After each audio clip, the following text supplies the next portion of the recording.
Hello, hello, hello. Welcome to Can I Get a Word, the podcast.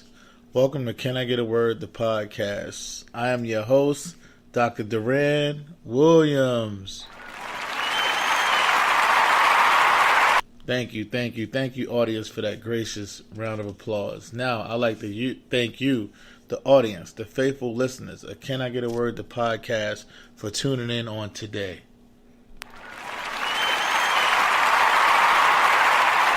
Thank you, audience. Well, if you're joining on today, I'd like to say welcome. God bless you. Hope you're having an awesome Thanksgiving, or you had an awesome Thanksgiving. Myself, I had to work, so I was not able to spend time with family. But I did get a plate. Some salmon, some collard greens, some turnip greens, some macaroni and cheese. So I was able to get a plate. And appreciate everybody that sent me Thanksgiving texts and messages and things like that on Facebook. So I truly hope you had a great Thanksgiving. So I won't be before you long on today, but I just wanted to come real quick with a show entitled Thanksgiving. The title of today's show is Thanksgiving, and I know that Thanksgiving is a busy time for people because they're cooking food and traveling and making it happen, making it possible to spend time with family.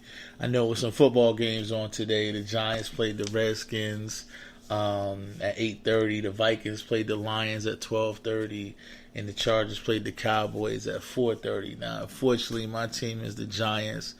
We lost. And I think the Redskins put themselves back in position to be number one. Not number one, but for be a wild card for the playoffs. I know Dallas lost too, and the Vikings won. But anyway, it's all good. I caught some glimpses of the game here and there.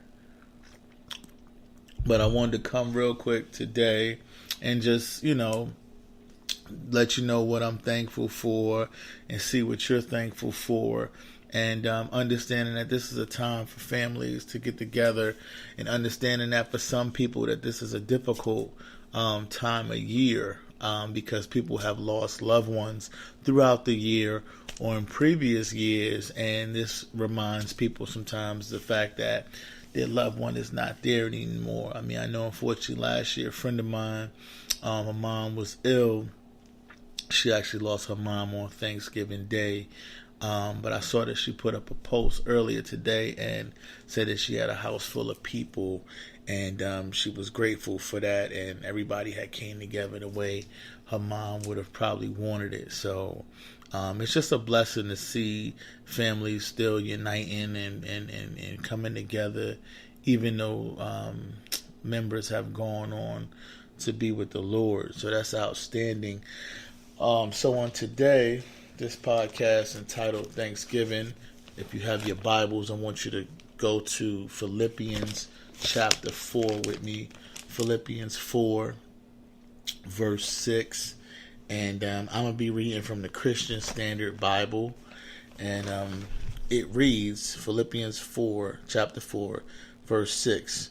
Says, don't worry about anything, but in everything through prayer and petition with thanksgiving, present your requests to God. So this is saying, don't worry about anything. And that's key, because in this life, we tend to worry about numerous things. We worry about various things. But the writer here is saying, don't worry about anything, but in everything through prayer and petition with thanksgiving, present your requests to God. So let's unpack that a little bit. So don't worry about anything. So what things are you worrying about? I know it's Black Friday.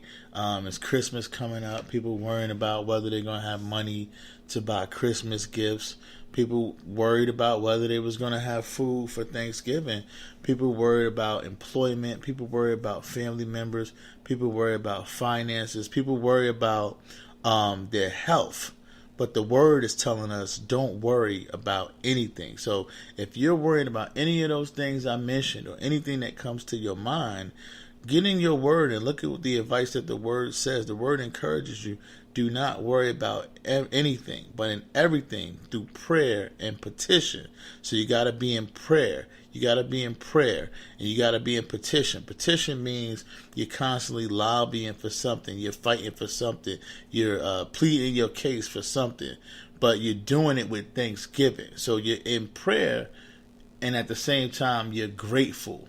In the same time, you're grateful. So think about that. Think about what it looks like if you pray to God, and within your prayers, in your requests, you're thankful for what you do have. So you might be asking God for a job, but you're thankful that you can breathe. You're asking God for a place to stay, but you're thankful that you can see. You're asking God for a car to drive, but you're thankful that you're in your right mind. You're asking God to protect your children, but you're thankful that you have children. So in everything, don't worry, but in everything, have thanksgivings. And that's what this time of year is all about. It's not about what you don't have. It's not about what you don't do, what you didn't do. It's really about being thankful for the blessings that God has given to you and afforded unto you. So right now, just pause if you can, grab a pen and a piece of paper and think about all the things that God has blessed you with, that God has afforded you. I don't know what God has blessed you with.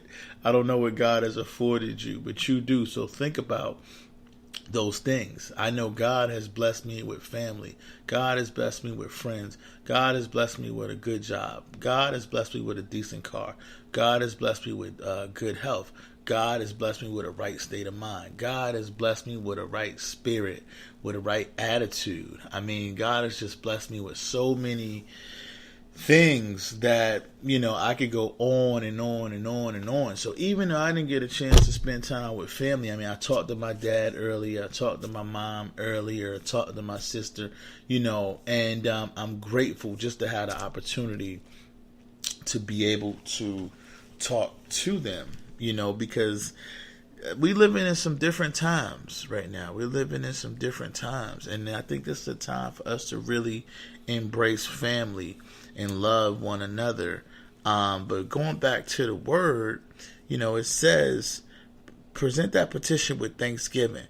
Present your request to God. That's key. Present your request to God. Not the person next door, not the person across the hall, not the person at your job, but present your request to God. So right now, think about, what request do you have for God? What request? What do you want God to do in this season, this holiday season coming up? What are you asking God for? Are you asking God for material things? Are you asking God for spiritual things? You should be asking God for spiritual things. For spiritual things. Ask God for peace, right? You want to ask God for love. You want to ask God for patience. You want to ask God for long suffering, right? The material things are great. They're fantastic. They're shiny. They look nice. But we want to ask God for spiritual things. And most importantly, we want to ask God to allow us to draw closer to God. And in drawing closer to God, God reveals more of God's self to us. So we want God to allow us to draw closer to Him. And somebody's asking, how do you draw closer to God? I believe through fellowship. I believe through service. I believe through obedience. I believe through sacrifice. I believe through reading God's word. Those are all ways that you draw closer to God's people, helping God's people, helping people, period. Unbeliever or believer, those are some ways. But I'm just happy on today that God put breath in my body and woke me up and started me on my way. So I'm going to look at, ask the question this week, and simply, what are you thankful for? What have you done to help someone have a good Thanksgiving? What are you thankful for? what have you done to help someone have a good Thanksgiving? I know myself, not to broadcast or brag or boast, but a friend of mine, R. Timothy Horton, he sings with a gospel group called Renewed. They had a free concert where they asked people to donate food to help feed families that were in need for the Thanksgiving season. So I know that, my fiance and I, we contributed to that. We helped, we brought food to that concert, and it was a phenomenal show on November the 12th at Greater Harvest Fellowship. Phenomenal service and for a great cause. So that was, what we did to help somebody during Thanksgiving. And what am I thankful for? I mentioned it previously in this broadcast. I'm thankful for the opportunity to come to you and talk to you on today. I'm thankful for the opportunity to go back and forth to work every day. I'm thankful for the opportunity to have parents and sister and, just have opportunity. Just thankful for those things. But some of the responses, my buddy Charles Sutton, he said he's been spending his days trying to help others achieve their dreams. So that's interesting, man. He's serving people, he's helping others achieve their dreams, and that's what he's thankful for. That's what he's thankful for, and that's also what he's been doing to help others have a good Thanksgiving, spending his time trying to help people achieve their dreams, and he's going to be blessed through that. He's going to be blessed through that. My buddy Mark Davis, he said, another year, opportunity to get better, make an impact, make a difference. And I know Mark is real passionate about photography. He captures some beautiful pictures, Mark Davis, and he's also passionate about trauma and families and, just making a difference in our community, doing something, increasing awareness about the opioid epidemic, helping people with their finances. I mean, Mark is a tremendous man of God and person that you want to connect with. And I just like connecting myself with positive people. And I'm thankful for that. I'm thankful for being able to connect with positive people. I'm thankful for being able to connect with like-minded individuals who are selfless, who put others before themselves and who are about something. That's what I'm thankful for. My friend from New York, from New York, Raquel Dozier, she says she's thankful for the opportunity to spread love to lupus warriors. She says she spoke to a newly diagnosed woman, and it was such a great conversation. Sometimes a listening ear and understanding heart makes a huge difference in the stress that holidays can bring. And shout out Raquel, Lupus in Color, the Keys Foundation. They're going to do a program, I believe, on December 2nd, a gala, a lupus gala, and I think it's going to be at the Best Western off of Midlothian Turnpike. Tickets are $35, but that's to raise awareness for lupus. But she says she's thankful to spread love to lupus warriors and meet lupus warriors who are newly diagnosed. So as you see in these responses, people are thankful for being able to help people, to be a blessing in somebody else's life. So I'm just happy to be able to connect with different people that are doing positive things. So yeah, like I said, I will not be before you long. If you get a chance, follow me on Facebook. That's Duran Williams on Facebook. Or you can follow me on Instagram, or follow the ministry, on Instagram, Can I Get a Word? On Facebook is Can I Get a Word Now? On Twitter is Can I Get a Word Now? Or you can send me a text or call me at area code 703-915-9405, or shoot me an email at drduran@canigetaWord.org. So I hope that you would stay tuned for the next seminar. It's going to be on December 2nd.